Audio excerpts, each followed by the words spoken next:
Looking back, I should have seen it coming. The way my brother-in-law started showing up uninvited. My mother-in-law's cold smile during board meetings. My wife growing distant. But you don't see betrayal when you're living it. You just see Tuesday. Then came that Monday morning when everything shattered. My name is James Griffin. I'm 46 years old, and I've spent the last 8 years as Chief Financial Officer of Titan Forge Industries, a company that manufactures industrial automation equipment. We build the machines that build other machines. It's honest work, profitable work, and I'd helped grow this company from a regional supplier into a national operation worth $300 million annually. That Monday morning started like any other. I arrive at our Pittsburgh headquarters at 6:30, coffee in hand, briefcase heavy with quarterly reports.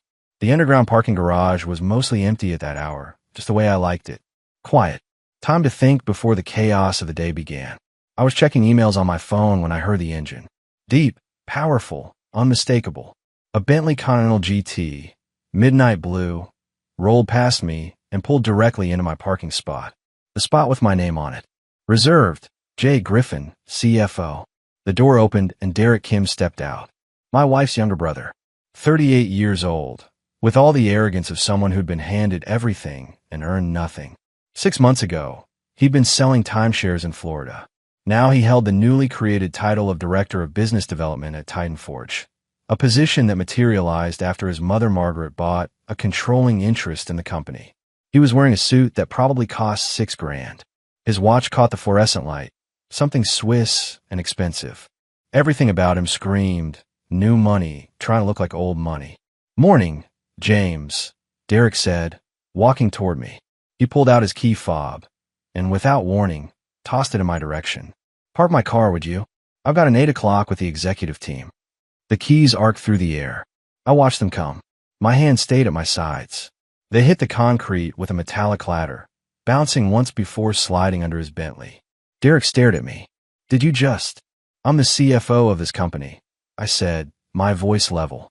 "Not your valet." His face flushed red. "Pick them up." "No. Pick them up right now, James. I'm a director of this company. That means you report to the COO, who reports to the CEO, who reports to the board alongside me. We're not even in the same chain of command, Derek. And even if we were, I still wouldn't be picking up your keys." That's when I heard the rumble of the diesel engine. Perfect timing. The tow truck turned down the entrance ramp, its yellow lights flashing. Elite Recovery Services, painted in bold letters on the side. The driver, a guy named Tony I'd worked with before on vehicle logistics, pulled up beside us. He climbed out of the cab, clipboard in hand. "Morning, Mr. Griffin," Tony said. Then he looked at Derek and back at me.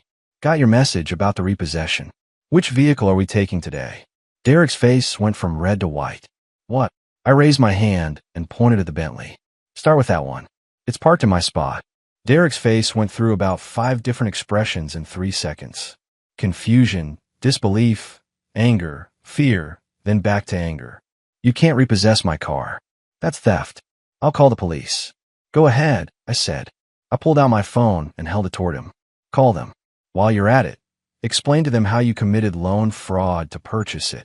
Tony was already circling the Bentley, taking photos with his phone, documenting its condition. He'd done this before. Professional. Efficient. Fraud? What the hell are you talking about? Derek's voice rose, echoing off the concrete walls. I reached into my briefcase and pulled out a folder. "This is your loan application for that Bentley. Prestige Auto Finance, which happens to be owned by one of our subsidiary holdings. You claimed an annual income of $450,000. I pulled out a second document. "This is your employment contract. Signed 6 months ago. Base salary of $120,000. Even with bonuses, you'd be lucky to hit $150 this year." Derek snatched the papers from my hand, scanning them. His face went pale. "You lied about your income by $300,000, I continued. "That's fraud, which makes the loan contract voidable. And since you used company resources to commit that fraud, I have a legal obligation to address it. This is because you're jealous." Derek shot back.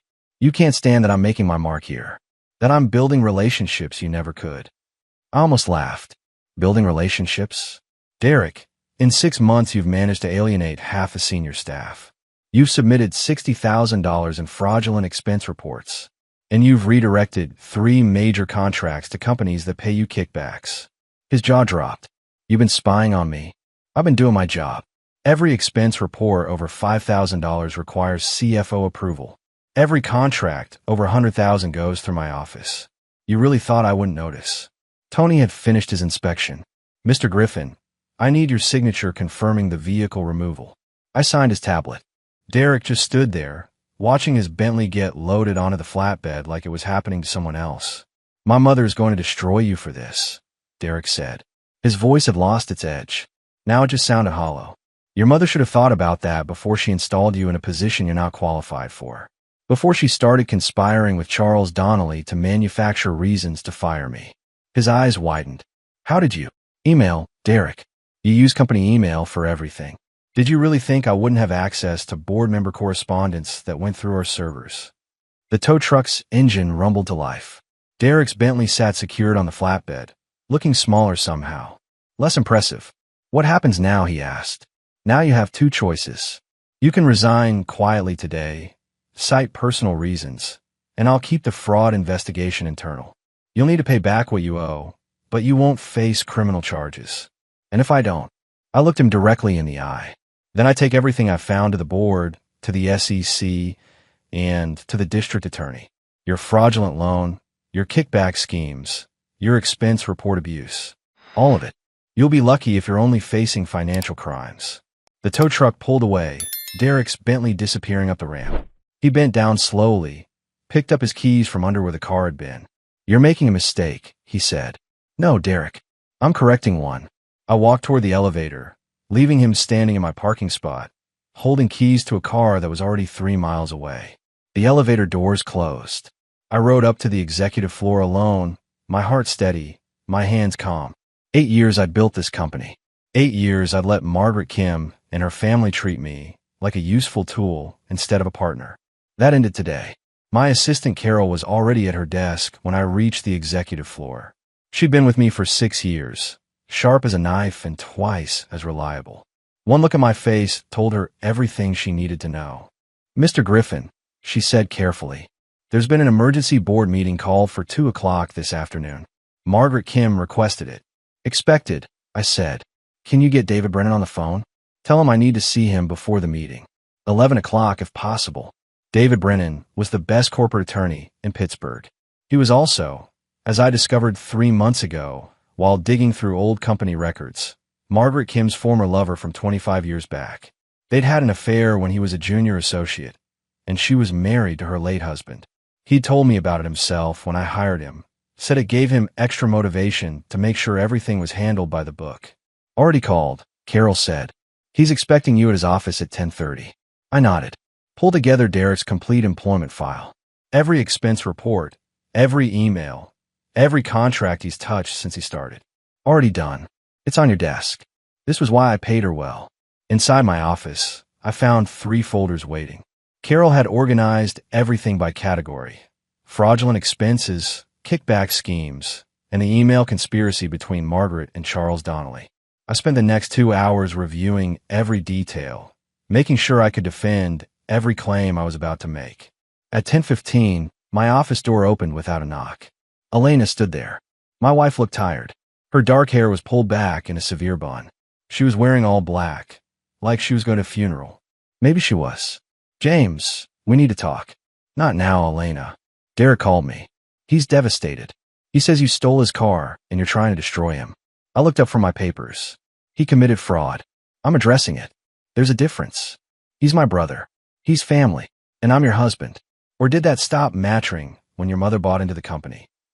She flinched. That's not fair. What's not fair is spending 8 years building this company while your family treats me like hired help. What's not fair is your mother and Donnelly conspiring to fire me so Derek can take my position. Elena's face went pale. What are you talking about? I pulled out the folder, slid it across the desk. Read it. The emails between your mother and the board chairman. They've been planning this for months. Install Derek, manufacture performance issues against me, force me out. You really didn't know? She opened the folder, started reading. I watched her face change as she went through the emails. Shock, then something else. Guilt, maybe. James, She stopped, Started again. I didn't know about this. I swear. But you knew about Derek's expense reports. You knew about the kickbacks. Her silence was answer enough. Get out of my office, Elena. We need to talk about this. No. We need to talk through attorneys. I'm filing for divorce. You chose your family over your husband. That's your right. But I'm choosing myself now. She stood there for a long moment, then walked out without another word. David Brennan's office was downtown, glass and steel, expensive views. He was waiting with coffee and a legal pad covered in notes. Tell me everything, he said. I did. The fraud, the conspiracy, the emails, all of it. When I finished, David sat back and smiled. They're going to come at you hard in this meeting. Margaret has the votes to fire you, if Donnelly backs her. I know, but they're going to come at you for the wrong reasons. They'll focus on the car, frame it as abuse of power.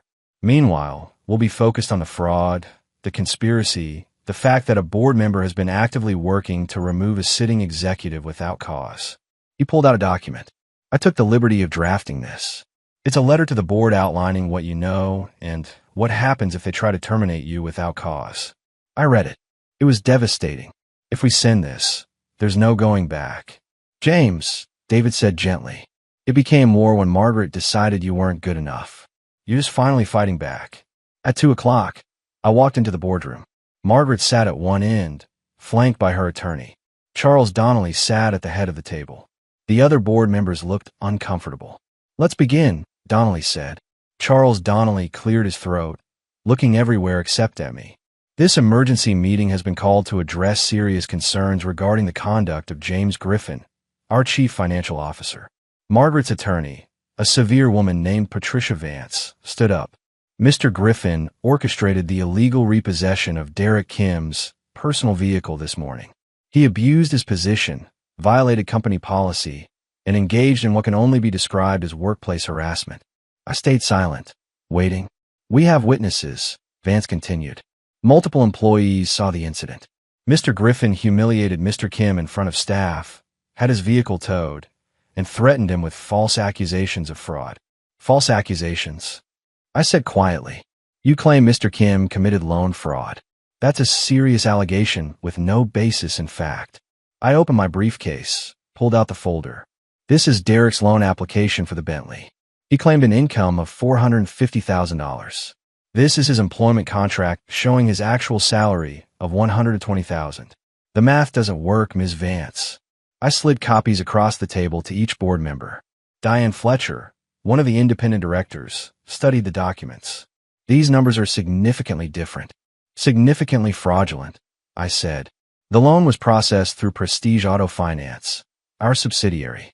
Company policy requires my approval for any loan over $100,000. I approved it based on the information provided. When I discovered the fraud, I had a legal obligation to address it. You could have come to the board, Margaret said. Her voice was ice.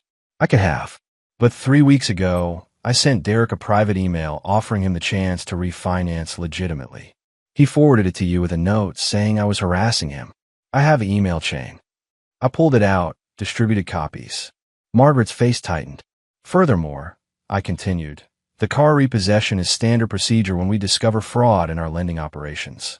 If it had been any other employee, nobody would have questioned it. The only reason we're here is because Derek is your son. This is about more than a car, Vance said.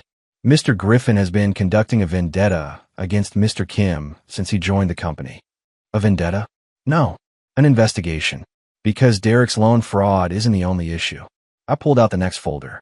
These are Derek's expense reports for the past 6 months. $60,000 claimed, including a $5,000 dinner in New York, allegedly with clients. I called a restaurant. Derek was there with his girlfriend. No clients present.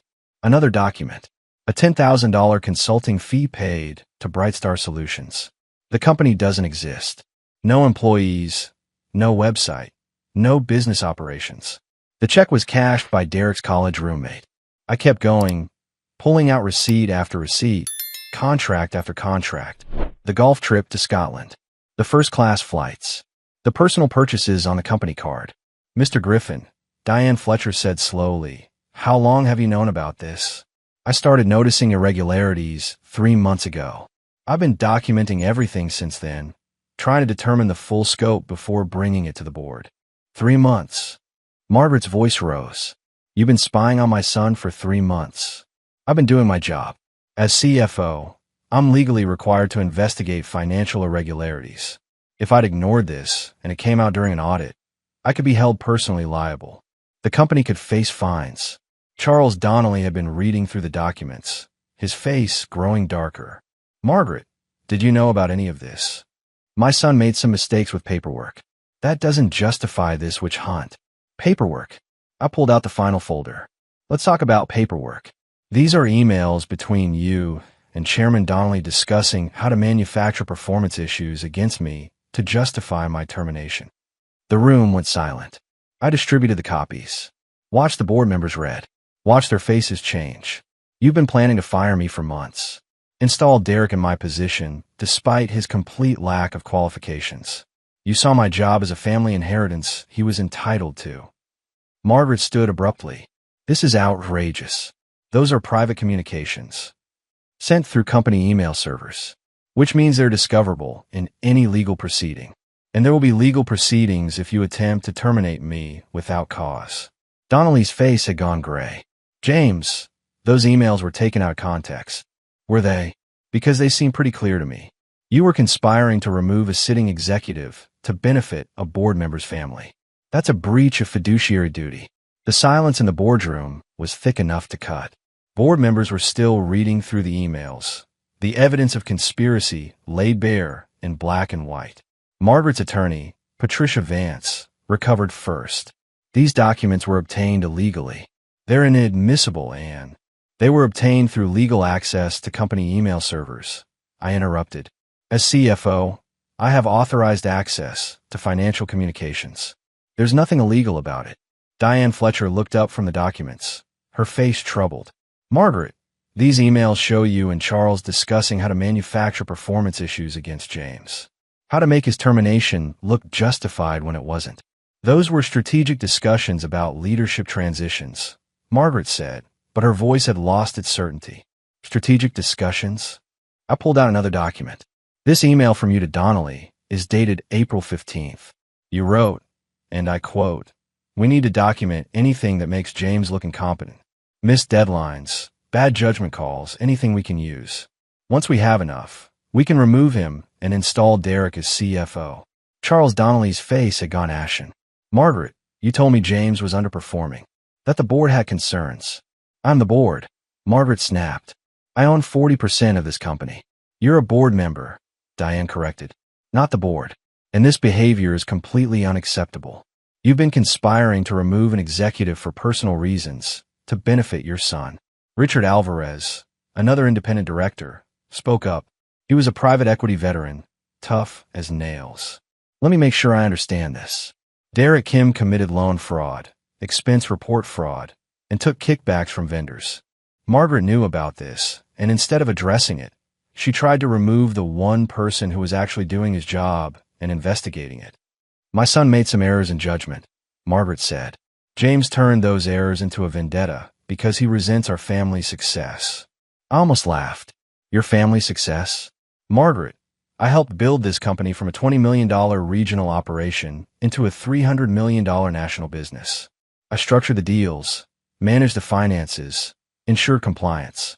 And you repaid me by plotting my removal. You're being dramatic. Am I? Then explain this. I pulled out one more document. This is a memo you sent to Donnelly last month. It outlines your plan for after I'm gone. Derek becomes CFO. You install your nephew as VP of Finance. You consolidate control of the executive team under family members. I slid it across the table. You weren't just trying to remove me. You were planning a complete takeover of company leadership. The room erupted. Board members talking over each other, demanding answers. Margaret sat rigid, her face a mask of fury. Diane Fletcher banged her hand on the table. Enough. We need to address this systematically. She turned to me. James, what are you asking for? Derek's immediate termination. Repayment of all fraudulent expenses and the loan. Margaret's recusal from any personnel decisions involving executive positions. And a formal apology from this board for allowing this situation to develop. And if we don't agree? Margaret asked. David Brennan spoke for the first time. Then my client will file a wrongful termination lawsuit if you attempt to fire him. All of this evidence becomes public record. It will be in the news, it will trigger regulatory investigations, and it will damage this company's reputation irreparably. You're threatening us? Donnelly asked weakly. I'm outlining consequences, David said. You can choose war, and everyone loses.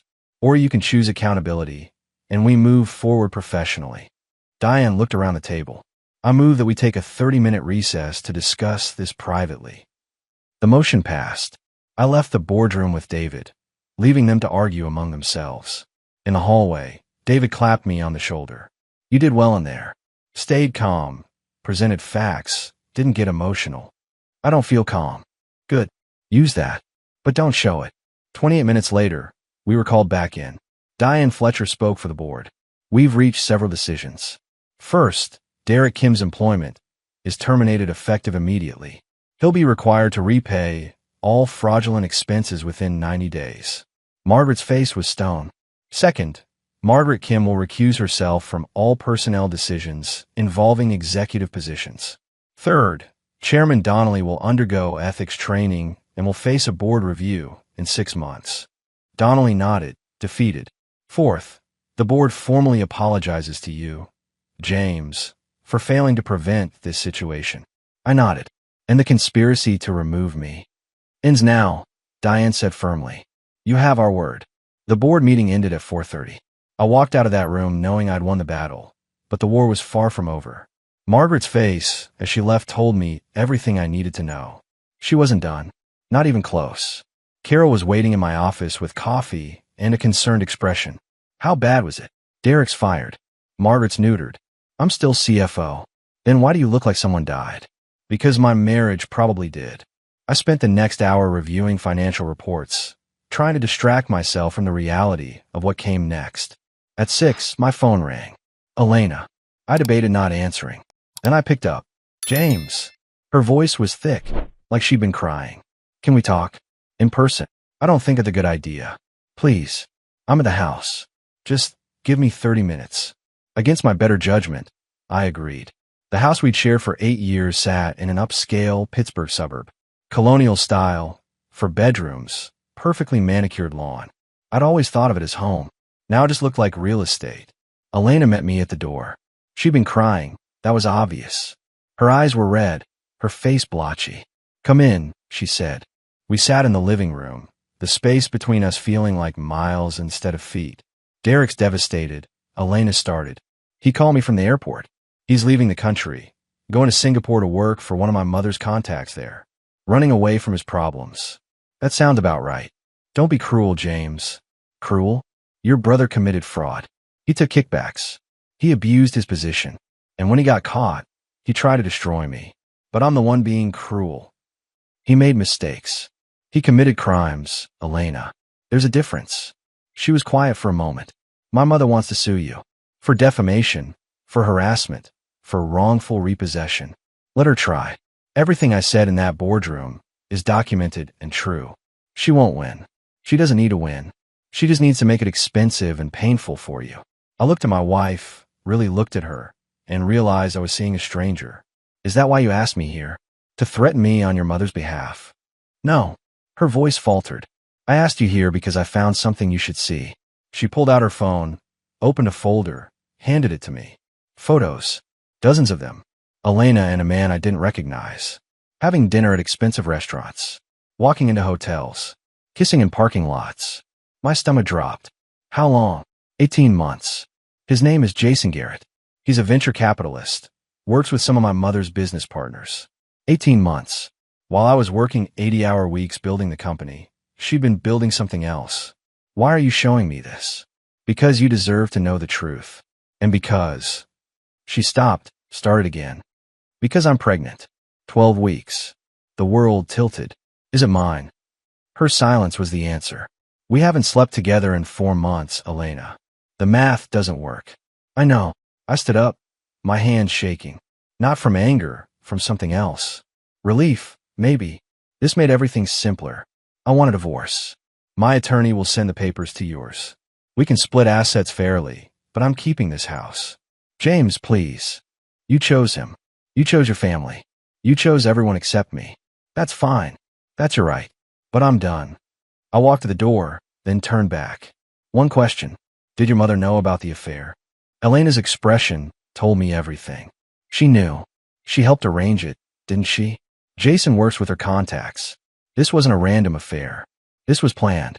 It wasn't like that. Yes, it was. Your mother wanted me destabilized, distracted, emotionally compromised. So she set you up with Jason. How much did she pay him, Elena? Her face crumbled. 50,000, plus shares in one of her ventures. I laughed, but came out bitter. I was worth 50 grand and some stock options. Good to know my value. I left her crying in our living room and drove to a hotel downtown. I couldn't face that house again. Couldn't sleep in a bed we'd shared while she was carrying another man's child. In the hotel room, I called David Brennan. I need you to handle my divorce. Elena's pregnant with another man's child. Her mother paid him to have an affair with her to destabilize me. I want everything documented. David was quiet for a moment. Jesus, James. I'm sorry. Don't be. Just help me end this cleanly. After we hung up, I sat on the hotel bed and took stock of my life. 8 years at Titan Forge. 8 years married to Elena. All of it built on sand. But I was still standing. Still CFO. Still fighting. That would have to be enough. 3 days after the board meeting, I was reviewing Titan Forge's quarterly financials when something caught my eye. A discrepancy in our offshore holdings account. Small enough that most people would miss it, but I'd built these financial systems from the ground up. I knew every number, every flow, every pattern. $2.3 million. Gone. I pulled up the transaction history, traced the transfers back. They've been happening for 18 months, small amounts at first, then larger. Always on Fridays. Always to an account in the Cayman Islands. My hands were steady as I dug deeper. The authorization signatures on the transfers looked like mine, but I hadn't approved any of these transactions. I pulled out my phone, called David Brennan. I need you in my office. Now. And bring someone who specializes in financial fraud. David arrived 40 minutes later with a forensic accountant named Sarah Mitchell. I showed them what I found. Sarah studied the transfer documents, her expression darkening. These signatures are forged. Good forgeries, but not perfect. See this loop on the G in Griffin? That's not how you sign your name. Who has access to authorization documents? David asked. Limited people. The CEO, board members with financial authority, and I stopped, the realization hitting me. And spouses who have power of attorney for medical emergencies. Elena, David said quietly. I pulled up the account information for the Cayman Islands receiving account. It took some work, but I found it. The beneficial owner was listed as EK Holdings, LLC. Elena Kim Holdings. My wife had been systematically stealing from me for 18 months. $2.3 million, embezzled through forged signatures and her power of attorney access. She was planning to divorce me anyway. I said, my voice hollow. This was her insurance policy. Make sure she walked away with cash, even if the prenup limited her settlement. Sarah was making notes. With this much money involved and the forgery evidence, this is felony embezzlement. You could press criminal charges. Do it, I said. Document everything. I want her prosecuted. David hesitated. James, she's pregnant with another man's child. The optics of you prosecuting a pregnant woman. I don't care about optics. She stole from me. She committed fraud. Being pregnant doesn't give her a pass. After they left, I sat alone in my office, trying to process the magnitude of Elena's betrayal. The affair was one thing, but stealing millions while pretending to be my wife, that was calculated, cold-blooded theft. My phone rang. An unknown number. I answered. Mr. Griffin, my name is Agent Michael Torres with the FBI. I need to speak with you about Margaret Kim and Derek Kim. Can we meet? 30 minutes later, I was sitting in a coffee shop across from Agent Torres and his partner, Agent Lisa Park. Torres was in his 40s, sharp eyes, the kind of person who missed nothing. We've been investigating the Kim family for 6 months, Torres said. Financial crimes, potential money laundering. Your evidence regarding Derek's fraud opened up new avenues for us. What kind of money laundering? Agent Park pulled out a tablet. Show me a flow chart. Derek wasn't just taking kickbacks from vendors. He was facilitating the movement of money from overseas sources through Titan Forge accounts. We believe Margaret was using your company to clean money from illegal sources. My stomach dropped. How much money? At least $8 million over the past 2 years. Possibly more. $8 million laundered through my company, and I didn't know. They were very careful. Small amounts. Routed through legitimate-looking contracts. But the vendors paying Derek kickbacks? Several of them have ties to organized crime syndicates in Eastern Europe. Torres leaned forward. Mr. Griffin, we'd like your cooperation. Full access to Titan Forge financial records. Your testimony about what you discovered. Everything. In exchange, we'll make sure the company isn't held liable for Margaret's activities. You have it. Everything you need. There's one more thing, Agent Park said. We have evidence that Elena Griffin was involved in the money laundering scheme. The Cayman Islands account, where she's been moving your money, it's connected to the same network Margaret's been using. The room tilted slightly. My wife is part of this. We believe Margaret recruited her 18 months ago, around the same time the affair with Jason Garrett started. It's possible the affair was a distraction while Elena helped move money. I thought about Margaret paying Jason $50,000 to seduce Elena. Thought about Elena's sudden interest in company finances 18 months ago. All of it clicking into place. She was never really my wife, I said quietly. She was Margaret's plant. Torres nodded sympathetically. We'll need your full cooperation on this. Elena's embezzlement charges will be federal now, not state. She's looking at 10 to 15 years. And the baby? That's not our concern. Our concern is stopping a criminal enterprise that's been using legitimate businesses to launder money from international crime syndicates. I signed the cooperation agreement right there. The FBI investigation moved fast. Within a week, they'd frozen Elena's Cayman account, seized Margaret's financial records, and started building a RICO case against the Kim family network. I was in my office reviewing subpoena documents when I found something that made my blood run cold. A name I recognized from 8 years ago. Robert Kingston. He'd been CFO of Titan Forge before me. The man I'd replaced. According to company records, Kingston had resigned after being caught embezzling funds. He'd even served 3 years in federal prison. But the FBI documents told a different story. I called Agent Torres immediately. Robert Kingston, the CFO before me. What really happened to him? Torres was quiet for a moment. How much do you know? I know the official story. He embezzled money, got caught, went to prison. But these FBI files suggest something else. Kingston was innocent. The evidence against him was planted by Derek Kim and Margaret Kim. They framed him to create an opening for their preferred candidate.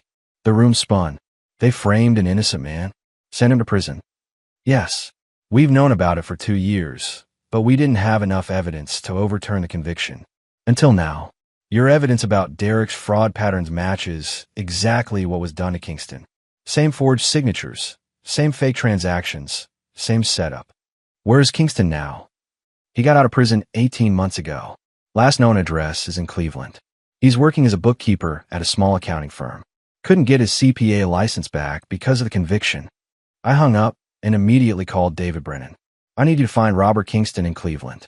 And I need you to help me make this right. David found Kingston within 2 days. We drove to Cleveland together, found him living in a small apartment near the lake. He was 53 now, looked older. Prison and injustice had aged him. When he opened the door and saw me, his face went hard. You're the one who took my job.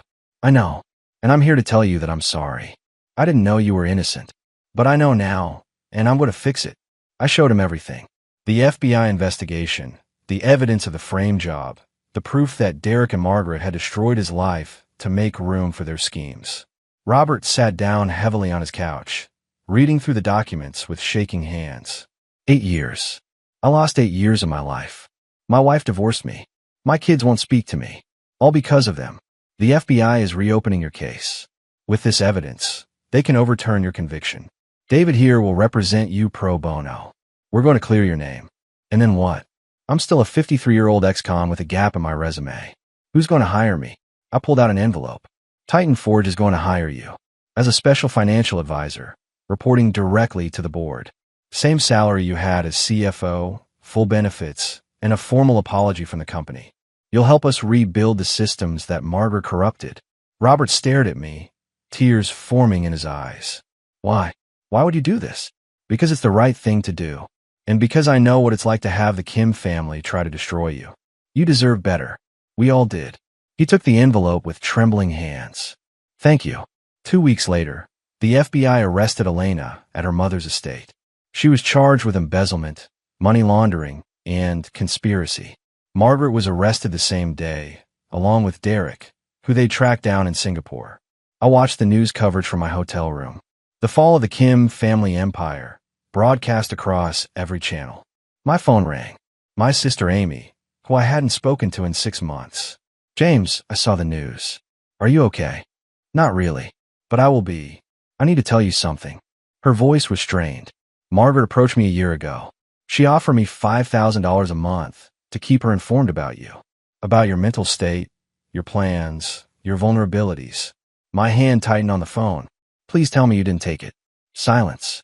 Amy, I'm sorry. I needed the money. The farm was failing, and she said it was just family looking out for family. I didn't know what she was really doing. I closed my eyes. Another betrayal. Another person I trusted who'd sold me out. How much did she pay you total? $60,000 over the year. James, I'm so sorry. I'll pay it back. All of it. Keep it. But we're done, Amy. You made your choice. I hung up before she could respond. David found me an hour later, staring out the window at the Pittsburgh skyline. You okay? He asked. My wife was a criminal. My mother-in-law ran a money laundering operation. My sister spied on me for cash. No, David. I'm not okay. But I'm still standing. That's all that matters. For months after the arrests, I stood in the Titan Forge boardroom with a very different board of directors. Margaret was gone, facing 20 years for money laundering and conspiracy. Charles Donnelly had resigned in disgrace. 3 new independent directors had been appointed, people with actual integrity. Robert Kingston sat beside me as special financial advisor. In 2 months, the courts would overturn his conviction completely. He'd already started rebuilding the financial systems that Margaret had corrupted. The SEC investigation is complete, Diane Fletcher announced. She'd been elected board chair after Donnelly's departure. Titan Forge is cleared of all wrongdoing. The fines will be paid entirely for Margaret Kim's seized assets. What about Elena? Someone asked. She pleaded guilty to embezzlement and money laundering. 12 years federal prison. The baby was born last week, a girl. She's in foster care pending custody determination. I'd already filed the paperwork. DNA tests confirmed the baby wasn't mine. Jason Garrett's daughter, not mine. I felt nothing but relief. Derek Kim was sentenced to 15 years, Diane continued. He's already in federal custody. The extradition from Singapore was faster than expected. After the meeting, Robert found me in my office. I wanted to thank you again. For everything. You deserved better than what they did to you. Still, you didn't have to fight for me. But you did. He paused. I heard you're leaving Titan Forge. I am. I've accepted a position as CFO at a renewable energy company in Denver. Smaller operation, but clean. Honest. No family dynasties trying to destroy me. You've earned that fresh start. I packed my office that evening. 8 years of my life in boxes. Awards, certifications, photos of achievements. The wedding photo of Elena and me stayed in the drawer where I'd left it months ago. My phone rang. David Brennan. The divorce is final. Judge signed off this morning. You're free. Free. The word felt strange. I'd spent so long fighting, defending, surviving. What did freedom even look like anymore? I drove out of Pittsburgh 2 days later, everything I owned in my car. The city disappeared in my rearview mirror, and I didn't look back. Denver waited ahead. A new job, new city, new life. No Margaret Kim, no Elena, no betrayal. Just me, finally choosing myself. 10 months after leaving Pittsburgh, I sat in my Denver office overlooking the Rocky Mountains. The renewable energy company, Solar Tech Innovations, was everything Titan Forge had been. Transparent, ethical, focused on building something meaningful rather than just accumulating wealth. My assistant knocked. Mr. Griffin, there's someone here to see you. Says her name is Amy. My sister. I hadn't spoken to her since I'd learned about her betrayal. Part of me wanted to tell my assistant to send her away. The other part was curious. Send her in. Amy looked different. Thinner, older, worn down by guilt. She stood in my doorway, uncertain. James, thank you for seeing me. You have 5 minutes. I paid back every dollar Margaret gave me. $60,000. Sold the farm to do it. Sent it to your attorney last month. I know. David told me. I don't expect forgiveness. I just needed you to know that I'm sorry. What I did was unforgivable. I betrayed you for money, and I'll regret it the rest of my life. I looked at her, this woman who'd been my sister for 46 years. Why did you really come here, Amy? Because you're the only family I have left. And I destroyed that. But I needed you to know that I'm getting help. Therapy. Working on why I could betray someone I love for cash. And I wanted to tell you that I'm proud of you. For surviving. For rebuilding. For being stronger than any of us ever gave you credit for. She turned to leave, then stopped. If you ever want to talk, I'll be here. No expectations. Just hope. After she left, I sat at my desk for a long time, thinking about forgiveness. About whether some betrayals could be healed or whether they were too deep to overcome. I didn't have an answer yet. Maybe I never would. That evening, I had dinner with colleagues from Solar Tech. Normal people, doing honest work, building sustainable infrastructure. No schemes, no conspiracies, no family empires trying to devour me. Afterward, I walked through downtown Denver, the mountain air crisp and clean. My phone buzzed with a text from David Brennan. Margaret Kim sentenced today. 23 years, federal prison. Derek got 17. It's finally over. Finally over. I thought about that morning in the Titan Forge parking garage, watching Derek's keys hit the concrete. That single moment had unraveled everything, exposed the rot, brought down an empire built on fraud and betrayal. I'd lost my marriage, my family, 8 years of my life. But I'd gained something more valuable. I'd gained myself back. The man who let those keys fall wasn't the same man walking through Denver tonight. That man had been trying to fit into a world that never wanted him. This man knew his worth. I pulled out my phone and texted David back. Good. Time to build something better. And that's exactly what I intended to do.